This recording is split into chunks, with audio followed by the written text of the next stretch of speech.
Next up, as we consider the thoughts and challenges that leaders have in this environment that we're in, a lot of times people are trying to figure out how do they get to a seed round or how do they find the right team.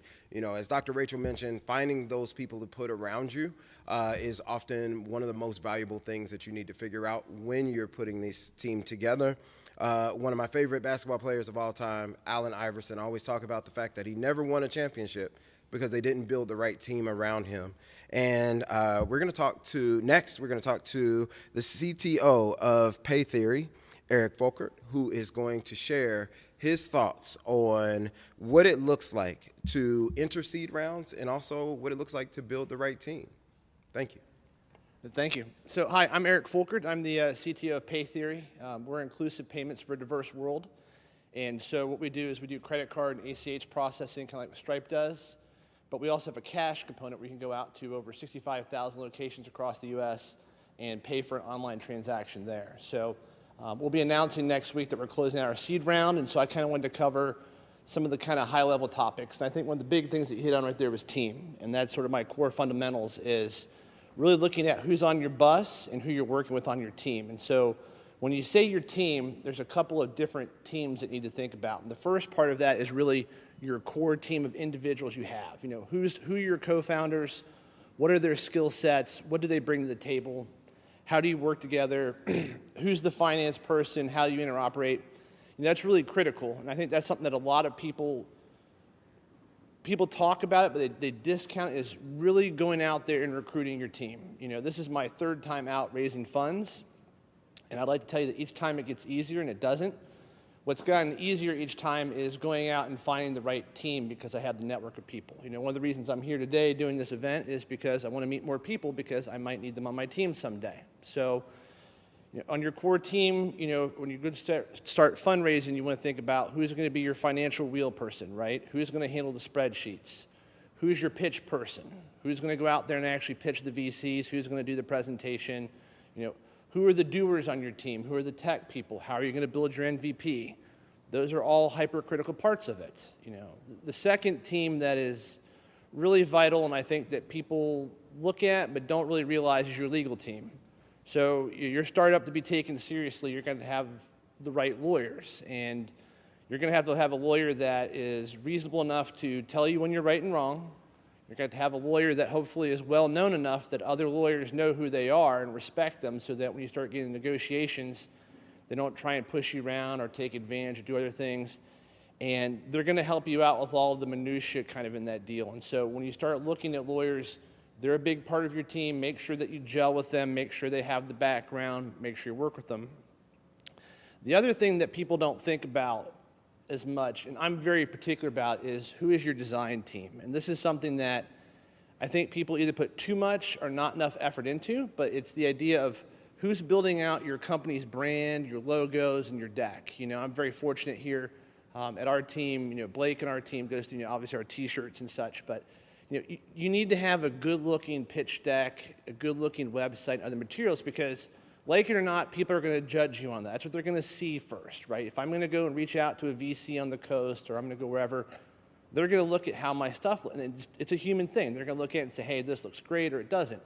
And then they're going to start to look at the content and stuff in there. And so as you start thinking about kind of your core team there, those are some of the areas that have helped make it a little easier as we've gone out and raised funds, you know, time and time again.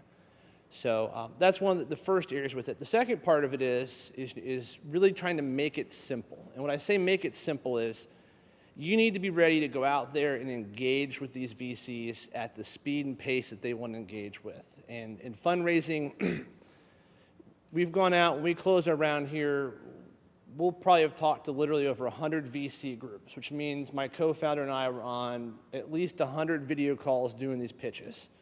And some people are interested, some aren't. But the question is, what are you going to do when they are interested? Are you prepared? Because they're going to look at you and they're going to judge you on that as well. And so they're busy, you're busy. You need to make sure that you have those things in place. So you need to have your deck ready to send out. You need to have a one-pager ready to send out. You need to have your financials.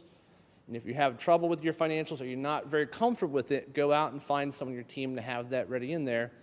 and you need to have all of your corporate stuff in place. So hopefully your lawyer and other people have helped you go through, set up your company. Hopefully you're on Carta, and then you've set up a deal room and you have this in there.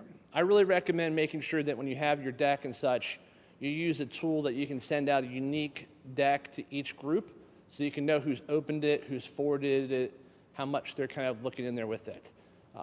The final part of this, and this is critical for startups at all stages, is to have your diligent stuff ready. And I learned this with 2 of my previous exits, is that you need to, from day one, keep a running log of every contract, every employment agreement, every board meeting.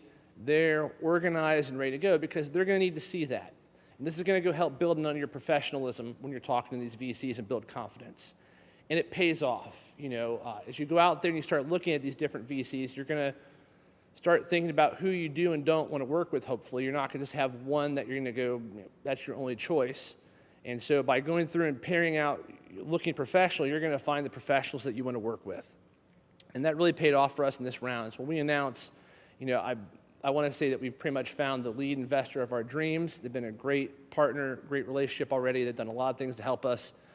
But part of that was also because we were very prepared. So going there and having that ready. And so one of the other questions I kind of get from people then is, how do I and where do I and who do I talk to about raising money?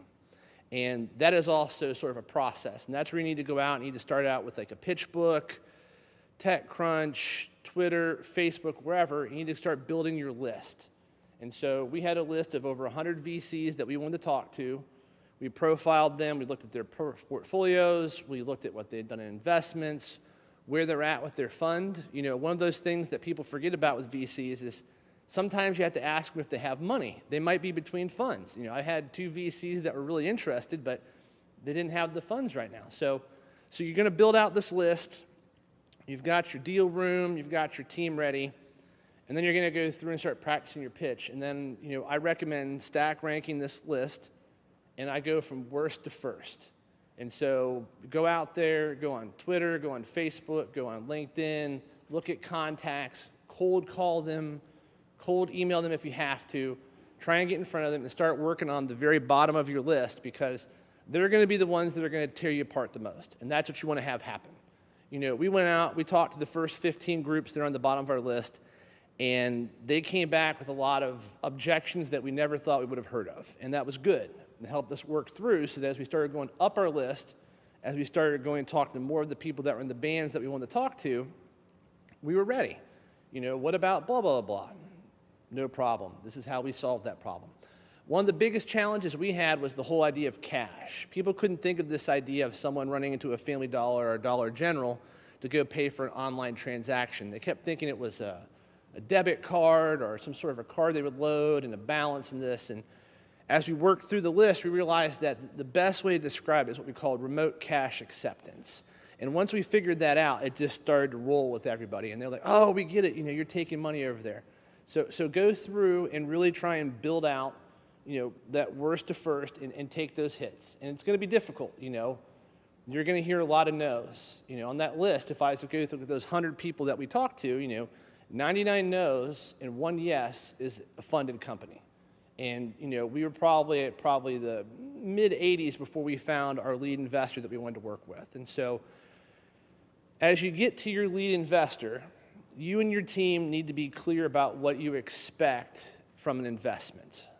How much are you trying to raise? What is the use of funds? What terms are you willing to accept? Who's on your board? Who's going to come into your board? Are you willing to let people be on your board? Are you willing to go accept certain covenants? Make sure you're educated on these things in advance and that you have sort of a general idea of valuation, what type of financing note you're going to take, what control you're going to give them the board. And that's going to be really critical because that's going to drive the future of your company. And that's going to depend on if you're raising money here in Cincinnati or if you're raising money on the coasts. And so I've raised money here in Cincinnati in the past and I've raised on the coasts. People have different terms. And I think that a lot of people in the Midwest have a lot more of a drive for board control and board seats and such. And so we did not give up any board seats on our current raise. Our lead investor actually didn't want one. They talked to us and they're like, you and your co-founder have done this before. We're we don't need to do this. We have another group that came in here that's in the Midwest, and they're great, but they wanted a board observer and a bunch of other items. And so we were very clear, and we're like, okay, we'll let you go through and do that and such. So we knew what we wanted, and we knew what we were willing to take from that partner. And so you do these things, and you get kind of that point, and you get there and you realize, okay, we're close, we're ready to do it. You're still going to hit into some potential other challenges with this. And one of the other areas that I would tell you to really try and think about is what type of a close you're going to do.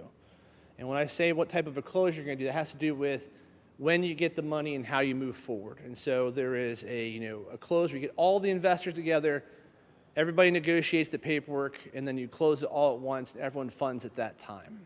And the challenge with that is that if you don't have pre-existing funding, or if you don't have some other stuff in place, it's hard to go through and kind of keep working on the company. The other challenge you get into is that you're going to spend a lot of time on lawyers bickering about what all of those different groups want to have in those documents. And so we were very fortunate. We did a rolling close. And so our lead investor came in, they funded us, we went through and then started going out and getting the other groups. So we were able to get going and get more team members in there and such. And it's worked out really nice for us. The other advantage of the rolling close is that once you kind of set the paperwork, it's very hard for other people to make demands. Like, well, it's signed, we can go back, we can talk to them, we can do it. And so go through some of those kind of key points, you get to that sort of final part there, and then you're going to realize that the easiest thing that you've done as a startup was raise money. And it's very difficult. It's basically tied up my co-founder. He runs it pretty much full time now, and I do a lot of the day-to-day operations. But as soon as you get done with that, and I think the last speaker had some great notes on that, is that the pressure is on you to go through and then achieve and continue to build and do things. And so as you look at that, next speaker, Paul Powers, he's going to talk about, he's raised a lot of money, but I'm sure he'll probably also talk about how much pressure he has on him to hit those sort of next standards. And so understanding what your VC partners expect from you and how you're going to grow and do that is also really critical. Because if you go out and make outlandish claims that you're going to grow 500% a year, and then you get out there and you only grow 100% a year, you might run into trouble on your valuation with your partners and such.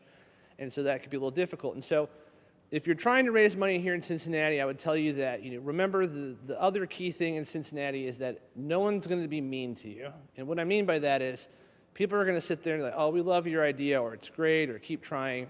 And if you go out to the coast, they're going to be more like, hey, this is great, or hey, that's not a good idea.